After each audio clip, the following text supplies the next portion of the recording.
English Core, code number 301 for class 12th of CBSE who are going to face their examination in 2020 and 21.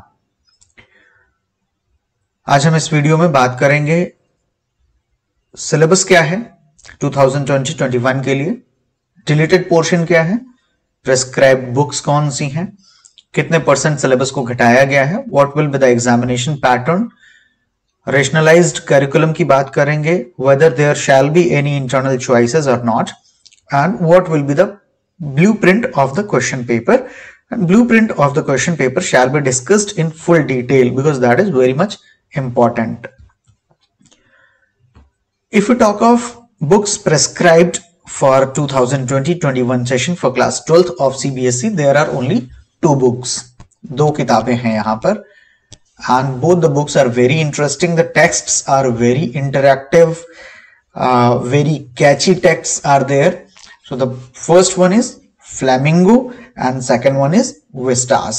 So Flamingo consists of prose and poetry both. Flamingo में prose और poetry दोनों आपको मिलेगी, while in Vistas you will find only prose. So there will be no poetry. So let us move ahead and see what is there in syllabus.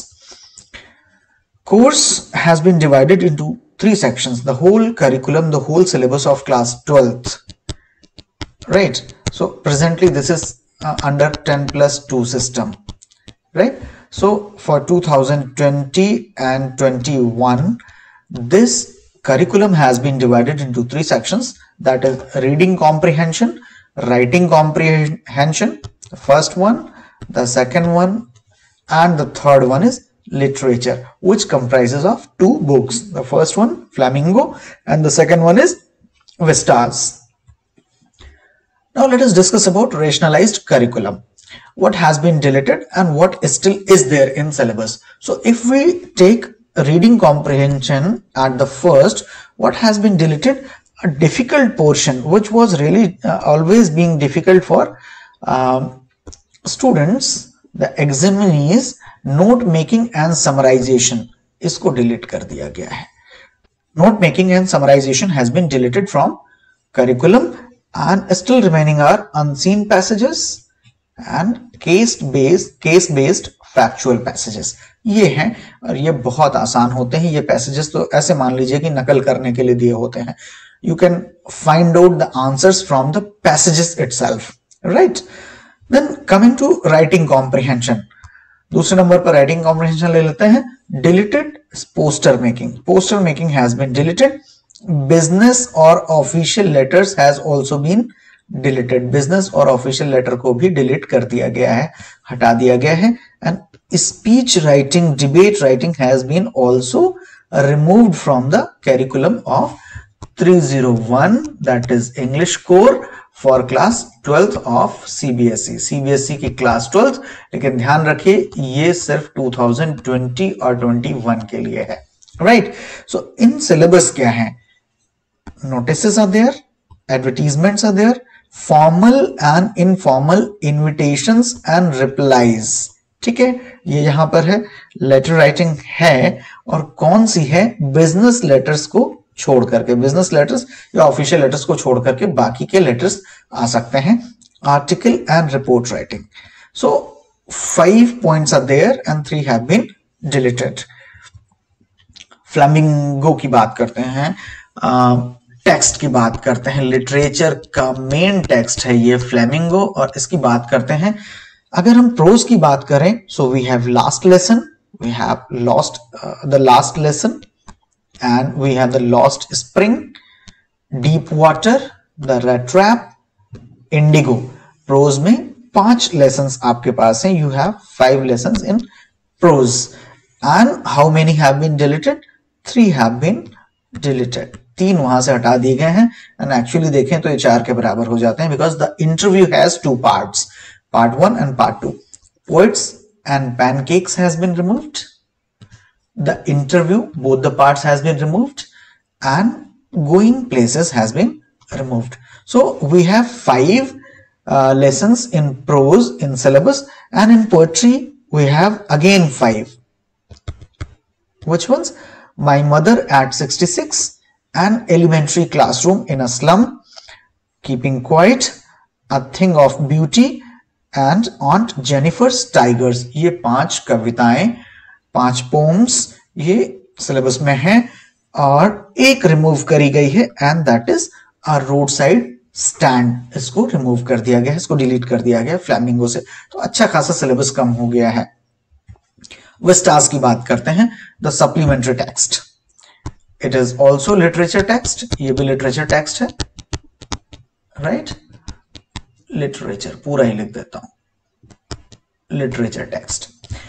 Syllabus में क्या है? यहां पर आपने देखा you will find only prose. यहां पर आपको क्या मिलेगा? केवल और केवल प्रोज मिलेगा.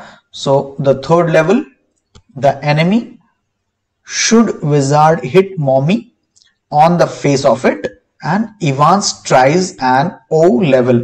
अब देखिए ये 5 यहां पर बचते हैं. फिर डिलीटेड क्या है? The Tiger King, the journey to the end of the earth, the journey to the end of the earth has been deleted, and memories of childhood. So both the parts of this unit have been removed. The cutting of my long hair and we too are human beings. अब यहां मजे की बात यह है कि देखिए जीवन में एनिमी का कितना ज्यादा इंपॉर्टेंस है. डिलीट करना था तो द एनिमी को भी डिलीट कर सकते थे, लेकिन द एनिमी को नहीं डिलीट किया है, उसको रिमूव नहीं किया है, उसको सिलेबस में रखा है. So enemies are very important, so have a few of them. Now design of the examination, what will be the design? क्या होगा, रूपरेखा क्या होगी एग्जामिनेशन की?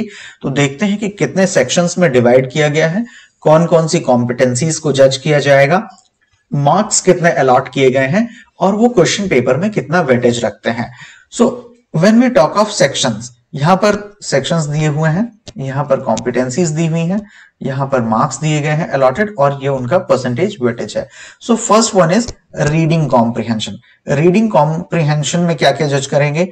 conceptual understanding, decoding, analyzing, inferring, interpreting, appreciating literary conventions and vocabulary, summarizing and using appropriate formats. right? Reading comprehension में इतनी competencies को check करेंगे, और इनको वेटेज दिया गया है 20 का. And out of written paper, written paper कितने का है? 80 मार्क्स का है. उसमें से इसका वेटेज कितना होगा? 25% वेटेज होगा. Creative writing skills, writing skills की बात करते हैं तो यहां पर क्या है?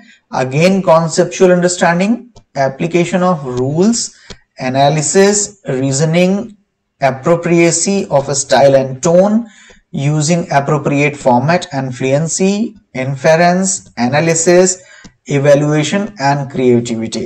This has been allotted 16 marks and the weightage is 20% out of this 80 marks. ये जो 80 marks का written paper है उसका 20% creative writing skills को दिया गया है. Then comes the literature textbook and supplementary reading text, जहां पर हमारे पास 2 किताबें हैं. कौन कौन सी? Flamingo and Vistas. ये 2 बुक्स हैं. This is main course book, reader text book जिसको कहते हैं normally, and this is supplementary one, right? Supplementary one. So यहां पर क्या चेक करेंगे? Recalling, reasoning, appreciating literary conventions, inference, analysis, creativity with fluency, and it has been allotted 44 marks. इसको कितने marks allot किए गए हैं? 44 मार्क्स अलॉट किए गए हैं. उसको हम आगे देखेंगे कि क्वेश्चन पेपर में कैसे सेट किया गया है. And it has a weightage of 55% out of 80 marks, right? So देखिए यहां पर क्या हुआ, आप टोटल कर लीजिए. 20 और 16 और 44, 6 4 10, 1 2 1 3 1 4 और 4 8, ये पूरे के पूरे 80 हो जाते हैं. तो गणित इनकी बिल्कुल ठीक है. 80 मार्क्स. मार्क्स कितने हो रहे हैं? मार्क्स 80 हो रहे हैं, लेकिन वेटेज कितना हो रहा है? 80 का वेटेज जो हो रहा है वो 100%, राइट? अब देखिए, अब आप कहेंगे कि क्वेश्चन पेपर भी 100 मार्क्स का आना चाहिए, 100 मार्क्स का आता है क्वेश्चन, और यहाँ तो केवल जो है 80 मार्क्स में 100% का वेटेज हो जा रहा है। तो ये सिर्फ बात हो रही थी किसकी? रिटन पेपर की बात हो रही थी। बाकी के बचे हुए 20 marks, rest 20 marks have been allotted to what? ASL, जिसको कहते हैं assessment of listening and speaking skills. और ये याद रखिएगा, इट इज वेरी इंपॉर्टेंट। ये कहां जाएगा? ये जाएगा आपके इंटरनल असेसमेंट में। इसका क्या होगा? Internal assessment. इंटरनल असेसमेंट का मतलब होता है कि ये आपके स्कूल के अंदर असेस किया जाएगा। आपका इंग्लिश का teacher, your English teacher shall assess you for speaking and listening skills, and that will have a score of 20 marks out of 100। 100 में से 20 इसको दिए जाएंगे और 80 रिटन पेपर को दिए जाएंगे। तब grand total, this one is A and this one is B, इन दोनों को अगर हम A प्लस B की बात कर लें तो वो आ जाएगा 100, राइट? सो यहां से क्लियर हो गया है, here only it is clear that there will be one external assessment and one internal assessment. तो हम बात करते हैं एग्जामिनेशन पैटर्न की। Written paper which shall be conducted by the board, ये किसके द्वारा किया जाएगा? बोर्ड। और बोर्ड कौन सा है आपका? आपका बोर्ड है CBSE। अभी डेट्स नहीं डिक्लेयर करी गई हैं, there is no date sheet, तो कंफ्यूज मत होइएगा। Written paper will be of 80 marks, right? And assessment of speaking and listening will carry a weightage of 20 marks, और दोनों को मिलाकर के 100 मार्क्स। ये वाला हो जाएगा आपका एक्सटर्नल बोर्ड कंडक्टेड, और ये वाला हो जाएगा आपका इंटरनल होम स्कूल कंडक्टेड। कौन कराएगा? जिस स्कूल में आपका एडमिशन है वो इसको कंडक्ट करेगा। And more precisely your subject teacher, आपका जो सब्जेक्ट टीचर होगा वो सब्जेक्ट टीचर ही इसको कंडक्ट करेगा, right? Let us move ahead. पहले बात कर लेते हैं हम assessment of speaking and listening की। ये क्लास 10th से अलग है, तो थोड़ा इसको समझना पड़ेगा। क्लास 10th में आपने देखा था कि केवल 5 मार्क्स का वेटेज दिया गया है ASL को, यहां पर 20 मार्क्स का वेटेज दिया गया हुआ है। सो गाइडलाइंस क्या है? First guideline, activities. The activities which can be taken up in listening and speaking, they are available at CBSE website, cbseacademics.in, right? cbseacademic.in को अगर आप विजिट करेंगे, so there are number of activities given over there for developing listening and speaking skills of students, right? Second thing, now subject teacher जरूरी नहीं कि केवल CBSE की website पर ही डिपेंडेंट रहे, वो अपनी खुद की, लाइक क्या है, प्रधानमंत्री ने कहा था ना, आत्मनिर्भर।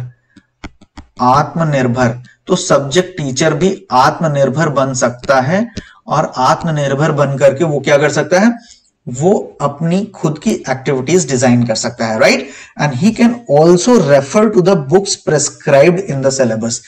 जो सिलेबस में किताबें दी हुई हैं, फ्लेमिंगो और विस्टास दी हुई है, वहां से भी एक्टिविटीज को रेफर कर सकते हैं। एंड ये देखिए यहां दिया है, आत्मनिर्भर बन सकता है teacher. The teacher can become self dependent and may plan their own activities for the students for development of listening and speaking skills. Now one more thing, what has been said, art integrated activities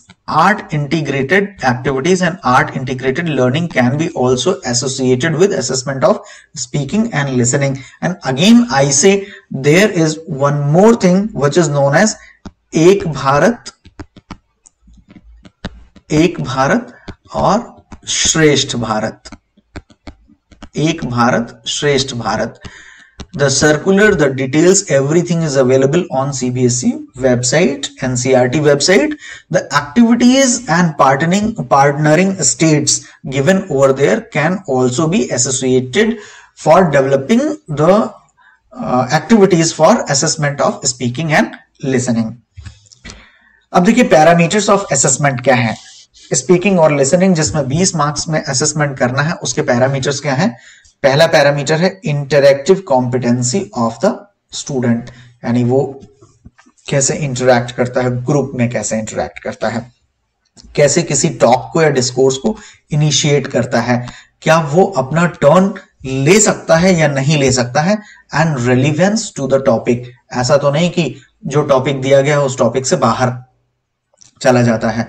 बच्चे को कहा जाता है speak on Ganga और वो बताना शुरू कर देता है कि Ganga was a heroine of some film, right. So relevance to the topic, turn taking in group discussions specially in GDs, उसका टर्न आता है नहीं आता है, वो कैसे अपने टर्न को लेता है और अपने टर्न को लेने पर वो कैसे अपनी बात को रखना शुरू करता है, हाउ डज ही और शी इनिशिएट हिज डिस्कोर्स और हर डिस्कोर्स, राइट।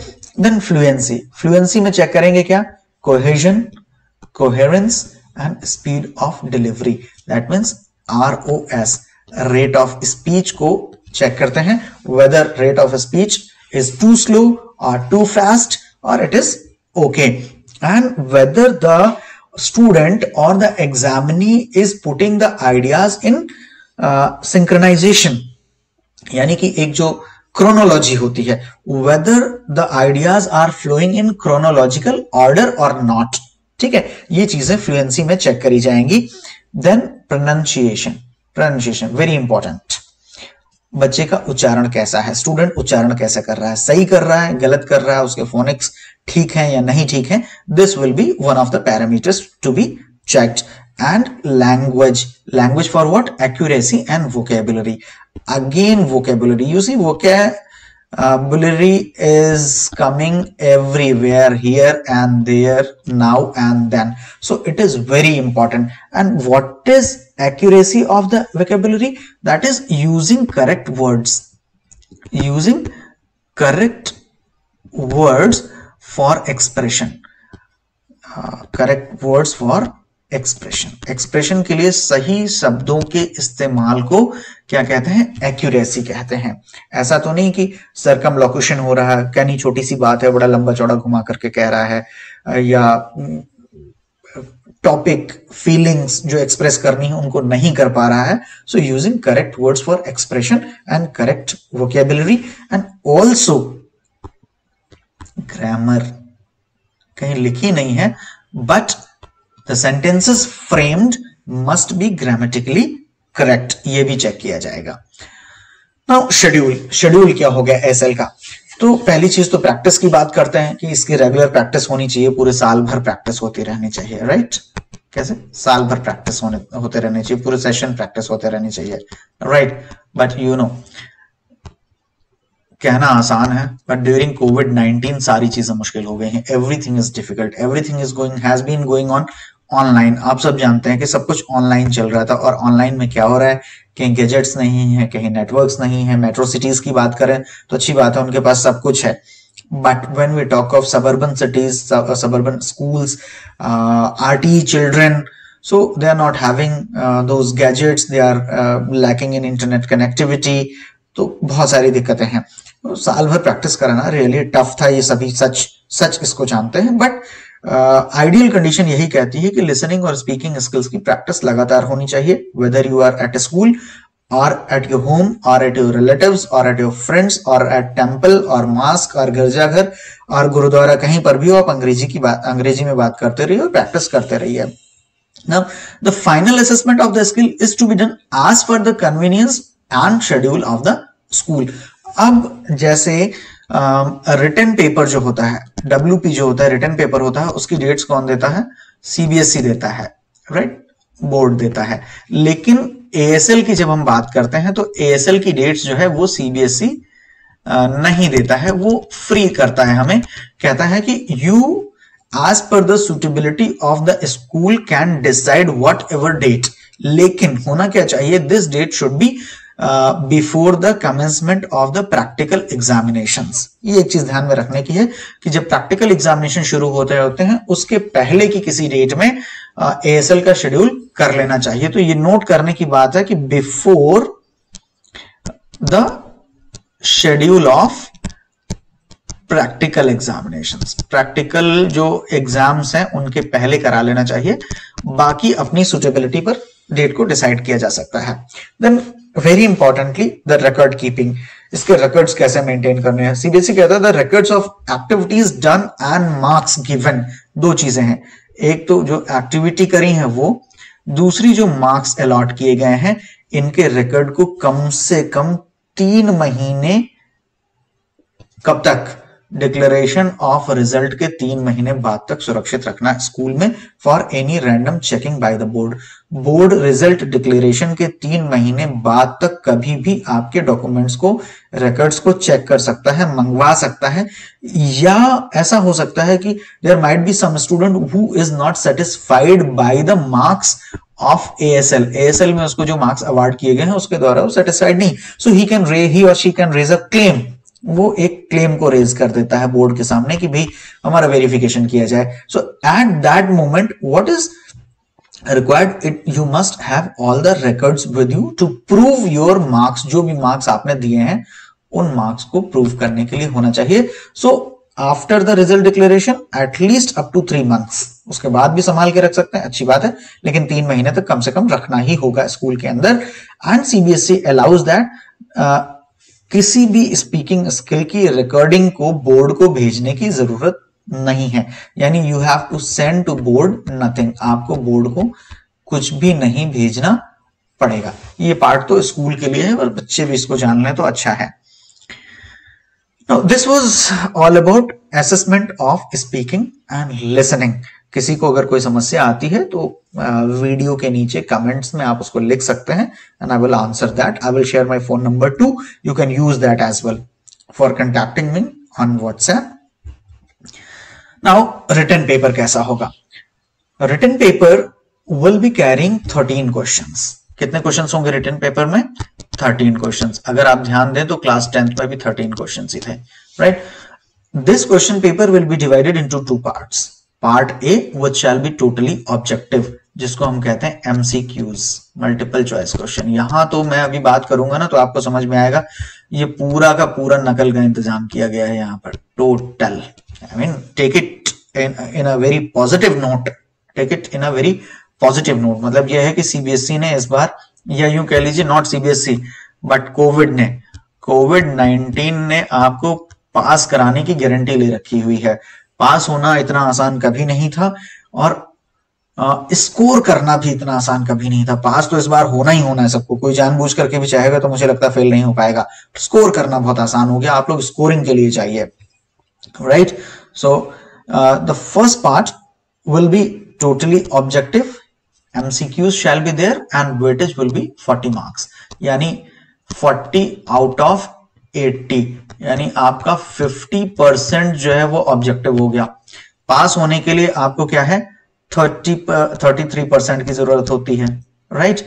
एक चीज ध्यान रखना कि जो हमने अभी आपको पीछे बताया था कि ये यहां पर, यहां पर आपको रिटन में भी 33% स्कोर करना है मिनिमम, और assessment of speaking and listening में भी आपको मिनिमम 33% स्कोर करना है, यानी कि अलग अलग पास होना है। You have to pass separately both the examinations. Written paper you have to pass separately and internal assessment you have to pass separately.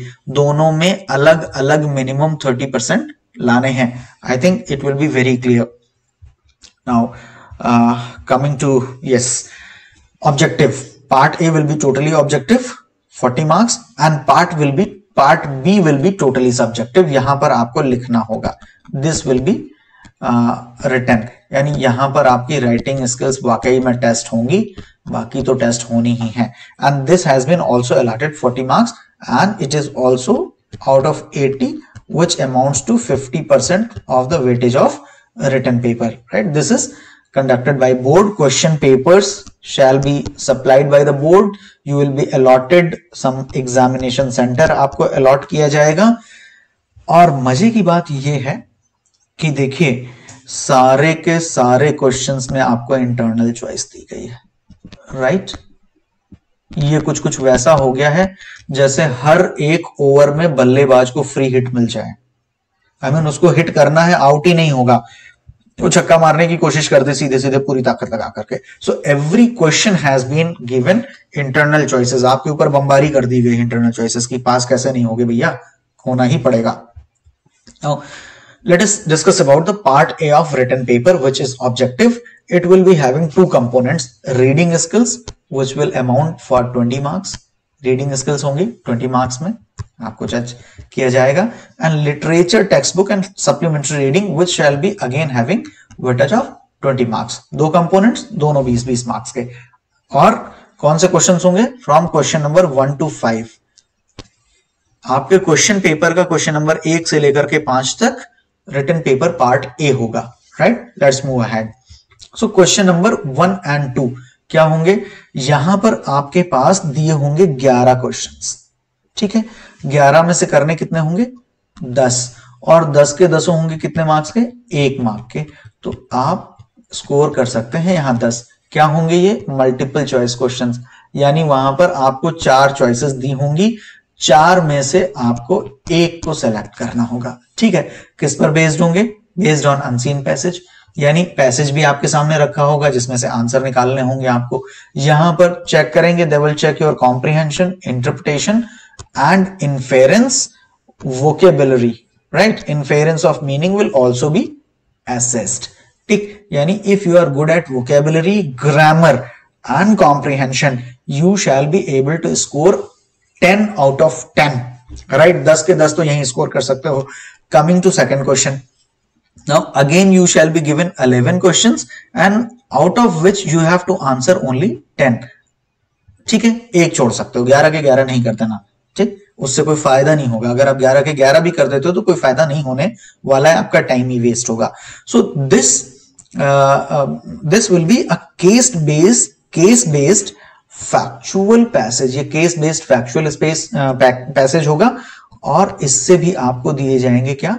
MCQs, multiple choice questions दिए जाएंगे। एंड यहां पर आपके पास वर्बल एंड विजुअल इनपुट्स भी हो सकते हैं, है ना, ठीक है। Verbal inputs like statistical data हो जाता है, कुछ भी like there is some kind of class intervals दिए हुए हैं और उनकी फ्रीक्वेंसी दी हुई है, राइट। मैथमेटिक्स में पढ़ा होगा आपने कि क्लास इंटरवल 10 to 20 और इसके बीच में फॉल करते हैं 26, क्लास इंटरवल 20 to 30 इसके बीच में फॉल करते हैं 5, क्लास इंटरवल 30 to 40 इसके बीच में 5 फॉल करते हैं 15। तो इस तरीके का स्टैटिस्टिकल डेटा दिया जा सकता है।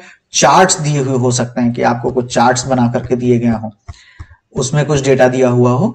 एंड न्यूज़पेपर रिपोर्ट्स भी हो सकते हैं, या कुछ विजुअल्स भी हो सकते हैं, पिक्चर्स बने हुए हो सकते हैं, फोटोग्राफ्स हो सकते हैं।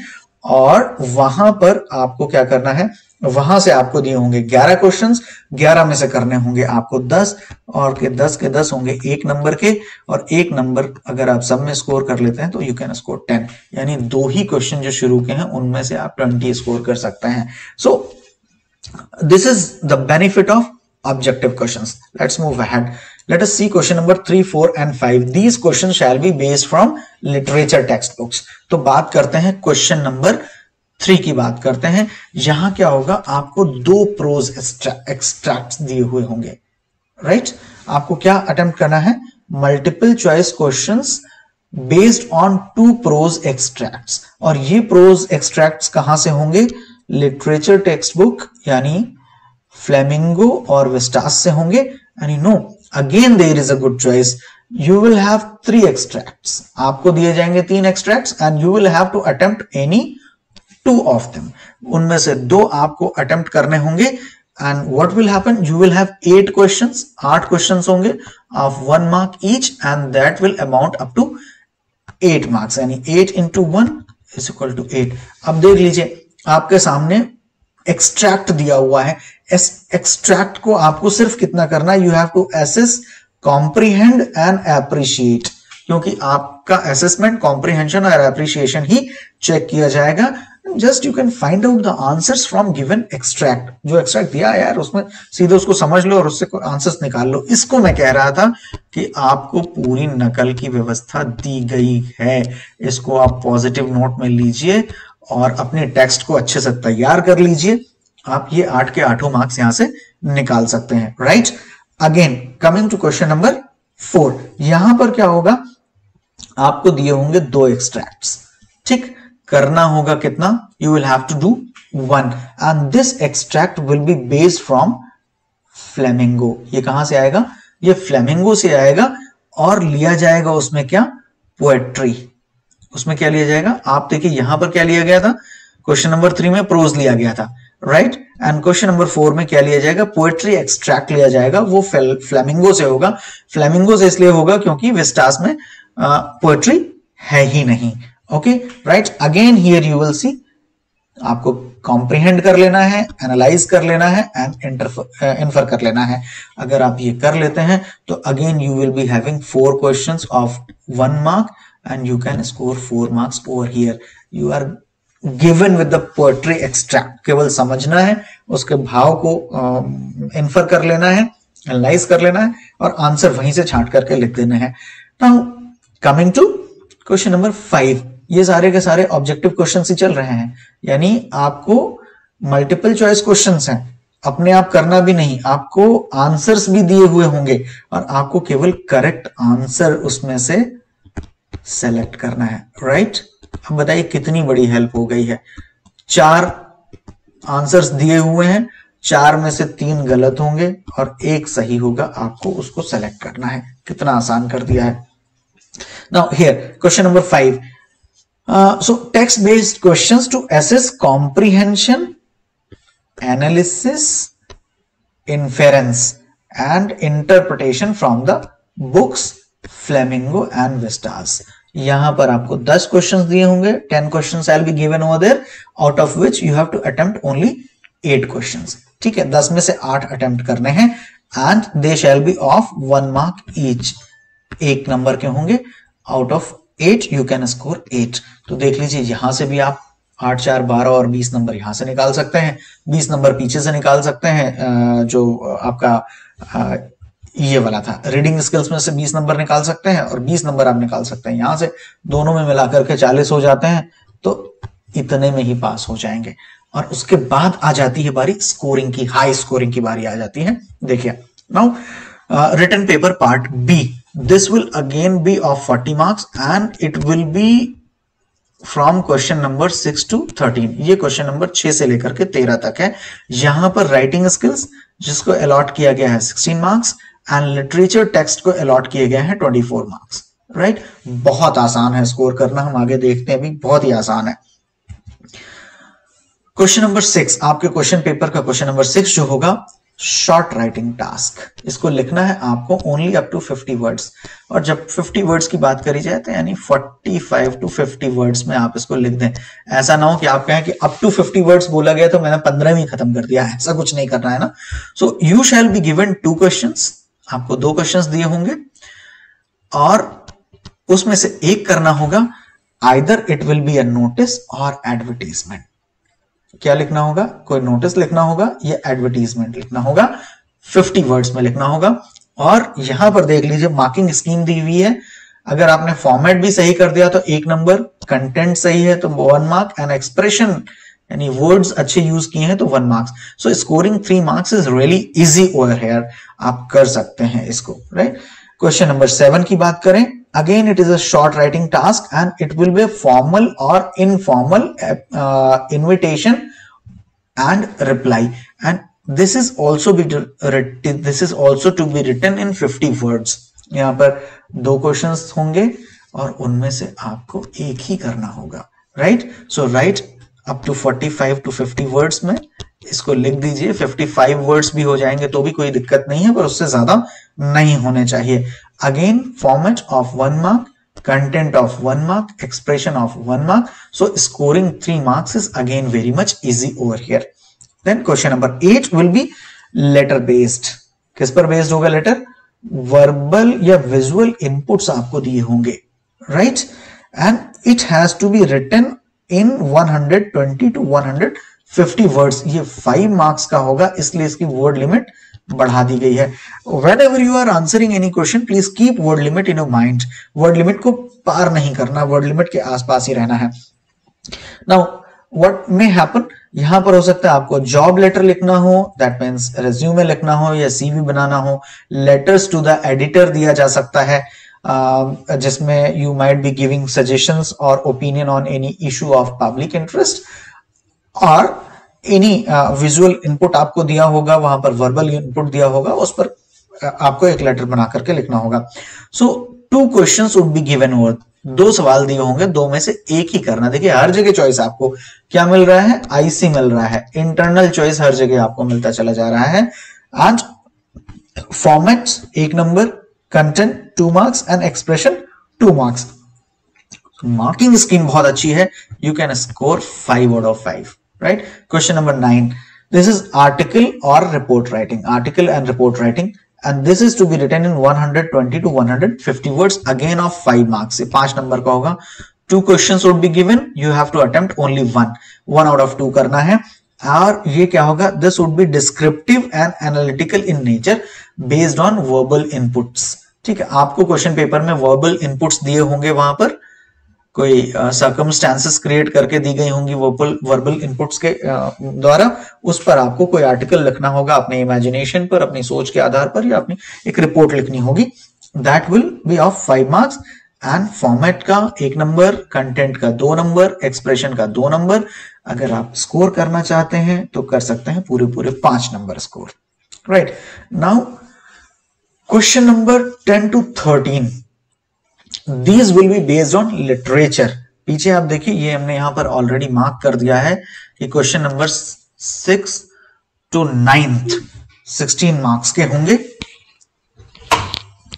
Oh, my PC is running out of battery, so I had to switch on the charger। So I have mentioned over here question number 6 to 9 16 marks, and moving ahead question number 10 to 13 will be of 24 marks, and these will be based on literature। ये किस पर based होंगे, literature पर based होंगे, right. So let us see question number 10। Question number 10 is a short answer type question. ठीक है, कितने होंगे, यू विल बी गिवन 6 और उसमें से करने कितने हैं, 5। So you have to answer 5 out of 6, एक आप छोड़ सकते हैं। And these will be based on, these questions will be based on prose and poetry from the book Flamingo. जब भी पोएट्री की बात आएगी तो फ्लेमिंगो से ही होगी। And these have to be answered in 30 to 40 words, not more than that. 40 का 45 हो सकता है, लेकिन 30 का 25 नहीं कर देना, right. 30 to 40 words. Question should elicit inferential responses through critical thinking. आपको क्रिटिकल थिंकिंग मतलब सीधे सीधे जो किताबों में लिखा वही नहीं लिखना है, यहां पर आपकी क्रिटिकल थिंकिंग, एनालिसिस, इन्फेरेंस, इन सारी चीजों को जज करना होगा। जो भी आपने टेक्स्ट में पढ़ा है उसके आधार पर आपको अपने आप क्वेश्चंस को लिखना है। तो यहां पर रटना काम नहीं आएगा, राइट। 5 क्वेश्चंस ऑफ 2 मार्क्स, 5 सवाल 2 अंकों के, पूरे हो जाते हैं 10। स्कोरिंग करना बहुत आसान है। Then again you shall be given 3 questions, attempt करने हैं कितने, 2 प्रोज फ्रॉम विस्टास। ठीक है, विस्टास में जो प्रोज दिया हुआ है वहां से आपको 3 क्वेश्चन दिए जाएंगे, 3 में से आपको करने हैं 2, यानी 2 आउट ऑफ 3 करने हैं। And each question shell carry 2 marks, so 2 into 2 again you can score 4 marks out of here, है ना। नाउ सेम टू सेम है, यहां पर आपकी इन्फेरेंस और क्रिटिकल थिंकिंग को एसेस किया जाएगा। If you can think by your brain, if you can create your own sentences, if you can create answers, you can score really big, you can score really high. Now question number 12 and 13. ठीक है, so these are questions which have to be answered in 120 to 150 words. 120 से 150 शब्दों के बीच में इनको answer करना है। Question number 12 will be from Flamingo. Flamingo से आएगा, प्रोज और पोएट्री पर बेस्ड होगा, to be answered in 120-150 words. यहां पर देखेंगे आपका ग्लोबल कॉम्प्रिहेंशन, आपकी समझ कितनी विकसित हुई है। And can you extrapolate beyond the text, जो टेक्स्ट में दिया हुआ है क्या टेक्स्ट के ऊपर भी आप जाकर के सोच सकते हैं। And again you shall be given a choice, 2 questions out of which you have to answer only 1। 2 सवाल दिए होंगे, 2 में से आपको केवल 1 को स्कोर करना है। The weightage will be 5 marks, 1 into 5 that is 5, right? Question number 13, long answer type question, long answer type question, right? Based on the chapters from Vistas. ये Vistas पर based होगा and this is to be answered again in 120 to 150 words. You shall be given 2 questions, 2 में से आपको answer करना है 1, यानी 1 out of 2 आपको आंसर करना है। and again they will check your global comprehension and extrapolation beyond the text. That means रटने की skills को नहीं यहां पर चेक किया जाएगा, your understanding of the text and relating it to the real world उसको चेक किया जाएगा, and questions to provide evaluative and analytical responses. ठीक है ना, ये समझ लीजिए. तो ये क्या है, हायर ऑर्डर थिंकिंग स्किल्स पर क्वेश्चंस हैं. These are HOTS. ठीक है, बट स्कोरिंग बहुत आसान होती है. एक क्वेश्चन करना है 2 में से 5 नंबर आप यहां पर स्कोर कर सकते हैं. सो मैं अगर कहूं कि पास तो आप हो ही जाएंगे. स्कोर कर लीजिए, जमकर स्कोर कर लीजिए, तैयारी कर लीजिए, खूब स्कोर कीजिए.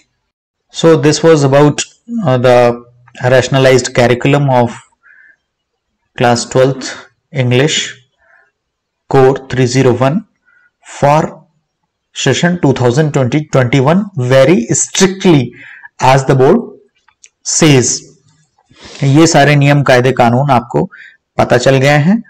इस बार बोर्ड एग्जामिनेशन के इंग्लिश कोर के खेल के बारे में बस अब प्रैक्टिस कीजिए, जम के चौके छक्के मारिए, ढेर सारा स्कोर करिए, और फिर मिलते हैं कुछ अच्छी बातों के लिए एक छोटे से ब्रेक के बाद. तब तक के लिए जय हिंद.